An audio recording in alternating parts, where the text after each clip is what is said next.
Hello, and thanks for joining me in our presentation. My name is Margaret Renwick, and today I'm presenting work that Joey Stanley and I have been carrying out. In this talk, we present an analysis of speakers from Georgia in the southeastern United States, born over a range of 100 years. Our data show how certain vowels have changed over the past century. The perspective that Joey and I take is that vowel dynamics are important. And so traditional descriptions of English vowel systems typically focus on single point XY coordinates in the vowel formant space. The relative placement of vowels within that space can indicate a speaker's shift or their vowel system. But many varieties of English include changes in vowel dynamics. And this means that speakers and listeners don't depend on a single acoustic target in production or perception. In Southern speech, which is the variety that Joey and I are looking at, some examples include monophthongization of the I vowel from I to A, as well as diphthongization of vowels like I to I or A to A. It has been argued that spectral change over time may be part of a package of acoustic distinctions that signals both dialect and vowel category information. But other authors have pointed out that very little linguistic work on Southern speech has focused on the dynamics of vowel formants. So this is the hole that Joey and I are seeking to fill. So let's talk a little bit about vowels in Georgia. Speech in the US South is often described in terms of the Southern Vowel Shift, which is shown here on the left. We are focusing on a subset of features drawn from the literature on speech in Georgia, which is not super well studied. One major Southern feature is long-time widespread monophthongization of price from I to A, which in most places happens except before voiceless codas. So it's actually more accurate to talk about prize monophthongization. In Georgia, price is more diphthongal than elsewhere in the South, or rather prize. However, there may be an urban-rural divide in this pattern. With regard to the prize vowel in urban settings, Ryan Decker found in 2018 that grocery stores that sold sushi had less price monophthongization than those that played country music. And that was in a suburban area of Oconee County in Northeast Georgia. But focusing on a rural area in Southwest Georgia, Thomas 2000 found that price was in fact monophthongized in all contexts in Moultrie. Another Southern feature is swapping of the vowels in words like face and dress, where face lowers and centralizes to face, and dress can raise and front towards dress. It can also diphthongize. Andres and Votta in 2009 found that younger Metro Atlanta speakers swap face and dress, and that feature had not been described for Georgia before. With regard to the back vowels, fronting of goose and goat is now widespread in the Southern US. Many Southern speakers have an U vowel in goose and O vowel in goat. This is especially strong after coronal consonants, but not before tautosyllabic L in words like school. Historically, fronting is less extensive among African American speakers. Goose fronting dates to the 19th century in the South, but it's now found in many US dialect regions, so it's not restricted to the Southern US. Goat fronting is more recent, and it's also phonetically less extreme than goose fronting. In Georgia, both of these features do occur, especially among white speakers. But recent research by Rachel Kim, which is also being presented here at NWAV, has shown that Korean Americans in Georgia particularly have a less fronted goat vowel. So the overall project that we are presenting here today is 100 years of speech in Georgia. And so we are asking the question, how has American English speech changed in Georgia over the last 100 years? So what Joey and I have done is compile a couple of big, detailed phonetic data sets with lots of information on the dynamics of vowels and how the formants in vowels change over each token's time course. We have data from speakers who hail from all over Georgia, and they were born between the years of 1887 and 1998. So really, they represent 111 years of speech in Georgia. And now I'll turn it over to Joey to walk us through the data and methods. Thanks. So our data come from two sources, one from older speakers and one from younger speakers. The older speakers come from the Linguistic Atlas of the Gulf states. These were interviews that were conducted 40 to 50 years ago with older people in the Linguistic Atlas style. The full collection contains many more speakers, including a lot from Georgia, but for now we're just reporting on the 19 speakers whose data we've processed. This amounts to 74 hours and roughly 300,000 vowel tokens. And you can listen to some of this audio by scanning this QR code. The 21 younger speakers were undergraduate students in 2017. Most of them grew up in Metro Atlanta, so they may represent a more urban style. They read 300 sentences in a sound attenuated booth and contributed 12 and a half hours of audio and around 84,000 vowel tokens. Here you can see some demographic information about our speakers. In the map, circles represent men and squares represent women, and there's a pretty even balance between those two genders. The age distribution is unfortunately a little bit sparse. All of our young people are younger millennials, and the majority of our old people were born before 1910, putting them into what's called the lost generation. We have two people in the GI generation, both of them are women, and 3 baby boomers.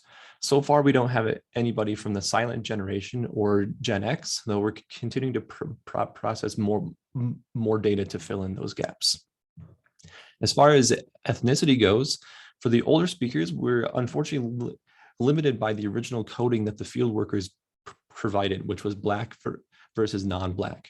Among the younger generation, though, they self-identify with a wider variety of ethnic identities. However, because of our small sample, we're unable to analyze ethnicity in a robust way, so we leave that for future work.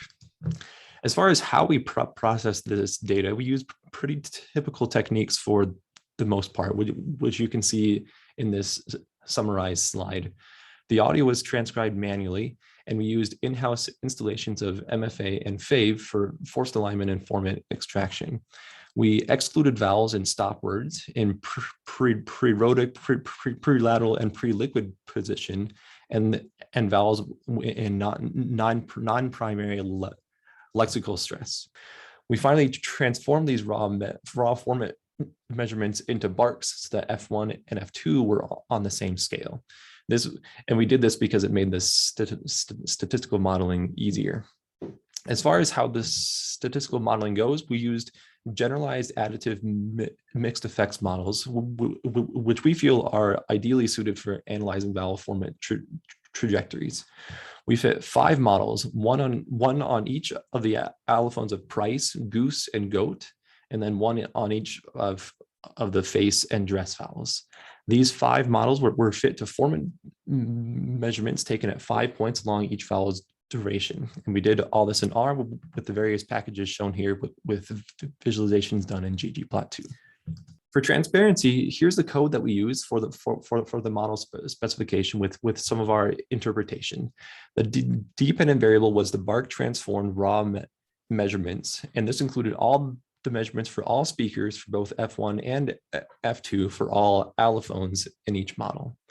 So to separate formant and allophone, we had to include those as an interaction term, but we were also interested in the interaction between gender and generation. So we included those as a 4-way interaction term between all 4 of those variables. This was fit as a parametric effect and as a smooth term so that the model could fit an independent formant trajectory for each combination of formant, allophone, gender, and generation. We also interact in that with duration, since we know that duration has a big effect on vowel shapes. As random effects, we included speaker as a random intercept and slope, interacting with formant and allophone. And we also fit word as a random intercept, again, interacting with formant and allophone. We wanted to fit a more complex random effects structure that included random smooths for both speaker and word, but we lacked the computational power to do so. And again, 5 identical models were fit to price, face, dress, goat, and goose. So how do we analyze the output of these GAMs? We do so by extracting predicted format measurements from that 4-way variable and then plot them. So one predicted formant curve for each combination of formant, allophone, gender, and generation. We'll show you these predicted measurements in the next several slides, and we'll do so within the context of the full vowel space because we feel it's helpful in understanding the relative position and trajectory length. So here's what the full output looks like. The women are represented by the top 4 panels, and the men are on the bottom. The oldest are on the left, and the youngest are on the right. The gap in the GI generation is because our sample currently has no GI men. This plot focuses on allophones of the I vowel. The label prize represents the I phoneme before voiced consonants, and price is the I phoneme before voiceless consonants. Consistent with other work in the South, price is more diphthongal than prize for everyone. To put it another way, prize undergoes glide deletion more so than price does. It also seems like the bulk of the difference is actually in the F2 dimension rather than F1. The differences across generations suggest a change in time. In general, the trajectory length of both allophones gets longer over time. So while the lost generation used relatively monophthongal variants of price and prize, then the millennials had relatively diphthongal realizations. However, the allophonic distinction is not lost because even in the youngest generation, prize is still more monophthongal than price. Moving now to face and dress. As expected, these 2 vowels are distinct. In all groups, face starts lower and ends higher and fronter, while dress starts higher and ends lower and more centralized. While the overall shape of these vowels is relatively consistent in time, their positions change across generations. In the lost generation, face and dress's onsets were relatively close to each other. As we progress to the GI generation and the baby boomers, though, we see that they overlap in the vowel space. These baby boomers are the ones whose vowel spaces are most similar to a canonical Southern vowel shift. Among the millennials, though, face and dress are further apart from each other than what the lost generation had. Face is higher and dress is lower with no overlap in their phonetic space. Next, we have allophones of goose. Here we focus on toot. Toot is the label that we use for post-coronal allophones, and boot is the label for non-post-coronal allophones.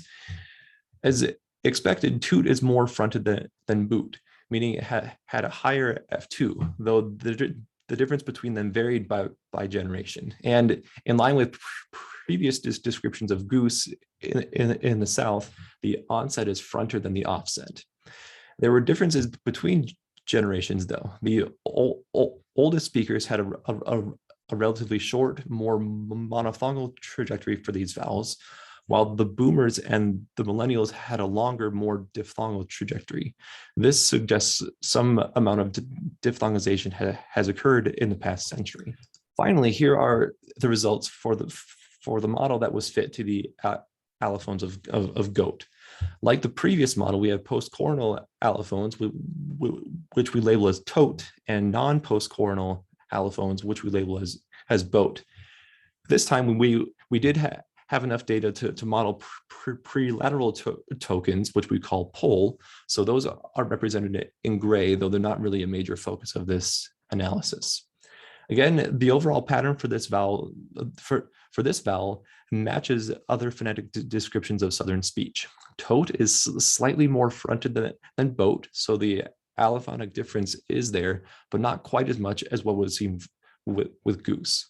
However, the vowel is more diphthongal than goose, in line with the description of this vowel, that this vowel is being diphthongized. Again, we see changes across generations too, like what we saw with goose. Younger people have a more fronter vowel, evidenced by its position relative to price and pole. Furthermore, all trajectories lengthen over time so that the youngest speakers have the most diphthongal realizations. And now I turn the time back over to Peggy, who will end us with why we should care about this. Yep, time for the discussion. So to sum up, let's talk about Georgia English then versus now. So let's compare the oldest speakers to the youngest speakers. Considering the vowel price and its allophones, if we look at the oldest speakers, we find that they are less diphthongal in their realization of this vowel, especially for the prize allophone, which was realized more like praz. The youngest speakers have a more diphthongal realization of both allophones, especially price.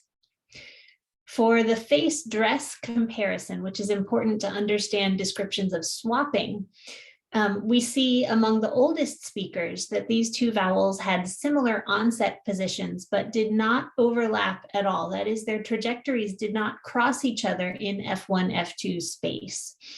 Among the youngest speakers, the two vowels are even farther apart. Face has raised and dress has lowered. But in between, among the GI speakers and the boomer speakers, we saw a lot of phonetic overlap in F1, F2 space between these two trajectories, which corresponds to descriptions of the Southern Vowel Shift among speakers from this region. Looking at the goose vowel, we found that among the oldest speakers, its onset was fronted towards u, and toot was more fronted than boot, consistent with our expectations due to co-articulation. Among the oldest speakers, this vowel was largely monophthongal compared to the youngest speakers, boomers and then millennials, who had a more diphthongal goose vowel that was fronted towards u or e in its onset and continued to have a fronter toot than boot. Finally, looking at goat, for the oldest speakers, all allophones of this vowel were quite backed, but among the youngest speakers, tote and boat are much more fronted, while pole remains backed and quite diphthongal and dynamic. So let's think for a minute about the direction of change in this data. We know that in cities like Raleigh, North Carolina, the Southern vernacular is receding. So we could ask, is that happening in Metro Atlanta, where most of our millennial speakers come from? If it is happening, what is replacing Southern speech? Our interpretation of the data is that young Georgians are adopting the low back merger shift. What we've seen elsewhere in data not presented here from these same speakers is that the cot-cot merger is nearly complete for these speakers. It's also the case that their front lax vowels, a, and I, are lower and more centralized than older speakers, and their regionally distinctive pronunciations are lessened. So prize monophthongization is less extreme in these millennial speakers from Metro Atlanta. The low back merger shift is something that has happened in places like Oregon, Washington, Colorado, Ohio, Massachusetts, and Michigan. So why not Georgia too? In this case, there are still regional flavors to speakers' use of the low back merger shift, like the distinction between prize and price, as well as heavily fronted back vowels. So to conclude and talk about future research, let's first think about how Georgia English has changed since the 1890s. Joey and I argue that all the vowels we looked at have changed, both in their relative position and in their trajectory shape. What is the direction of that change? Among millennial speakers, it looks like it's in the same direction as many other urban areas in North America. So what's next?